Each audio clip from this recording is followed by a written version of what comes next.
कान्हा में तिवारी जी बताते हैं कि मार्गशीर्ष शुक्ल एकादशी विक्रम संवत 2081 तदनुसार बुधवार 11 दिसंबर सन 2024 को गीता जयंती और मोक्षदा एकादशी है।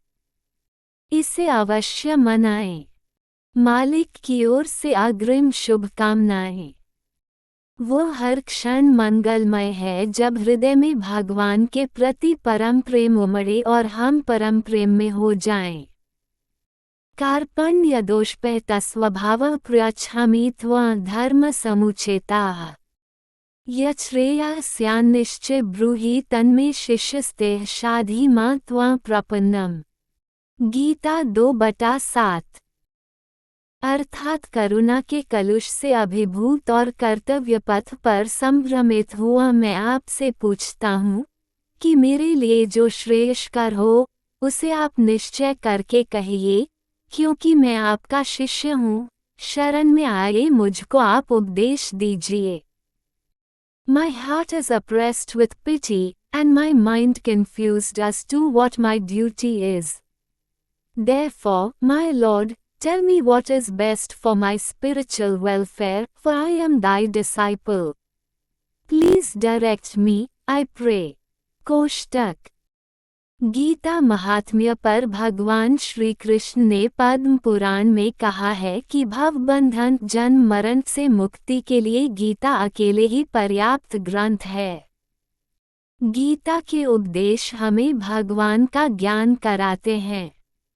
स्वयं भगवान पद्मनाभ के मुखारविंद से हमें गीता का ज्ञान मिला है।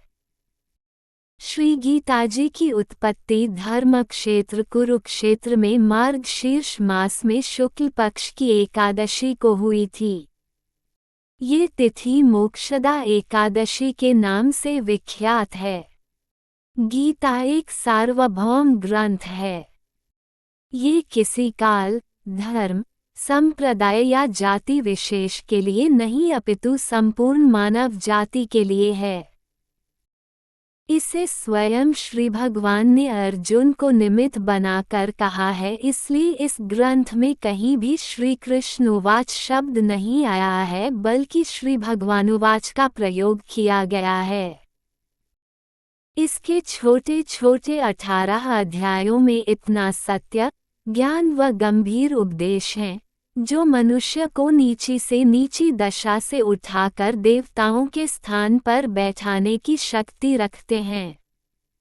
त्वमादिदेवः पुरुषः पुराणस्तवमस्य विश्वस्य परनिधानम्। वेत्तासि वेद्यं च पर च धाम त्वया ततं विश्वमनन्तरूप। वायुर्यमोऽग्निर्वरुणः शशाङ्कः प्रजापतिस्त्वं प्रपितामहश्च।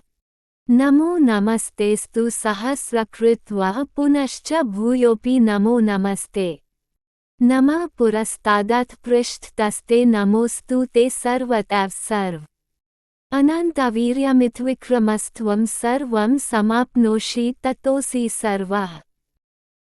अर्थात अर्जुन फिर भी स्तुति करता है, आप जगत के रचयिता होने के कारण आदिदेव हैं और शरीर रूप पुरा में रहने के कारण सनातन पुरुष हैं, तथा आप ही इस विश्व के परम उत्तम स्थान हैं। अर्थात महाप्रलयादि में समस्त जगत जिसमें स्थित होता है वह जगत का आश्रय आप ही हैं, तथा समस्त जानने योग्य वस्तुओं के आप जानने वाले हैं, और जो जानने योग्य है वह भी आप ही हैं।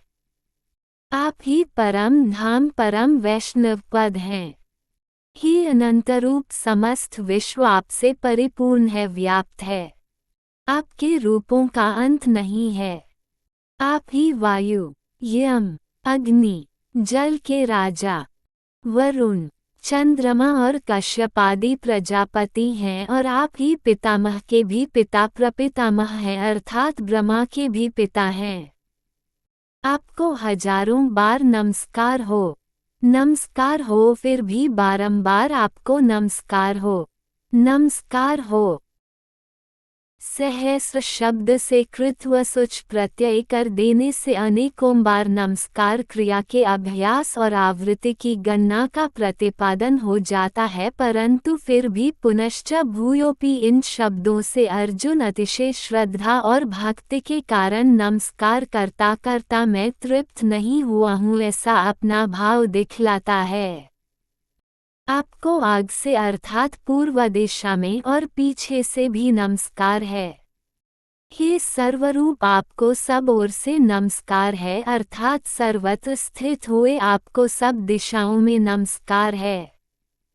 आप अनंत वीर्य और अपार पराक्रम वाले हैं। वीर्य सामर्थ्य को कहते हैं और विक्रम पराक्रम को। कोई व्यक्ति सामर्थ्यवान होकर भी शस्त्रादि चलाने में पराक्रम नहीं दिखा सकता अथवा मंद पराक्रमी होता है, परंतु आप तो अनंत वीर्य और अमित पराक्रम से युक्त हैं, इसलिए आप अनंत वीर्य और अमित पराक्रमी हैं। आप अपने एक स्वरूप से सारे जगत को व्याप्त किए हुए स्थित हैं, इसलिए आप सर्वरूप हैं अर्थात आपसे अतिरिक्त कुछ भी नहीं है। ओम तत्सत। ओम नमो भगवते वासुदेवाय। ओम ओम ओम। मालिक को प्रणाम।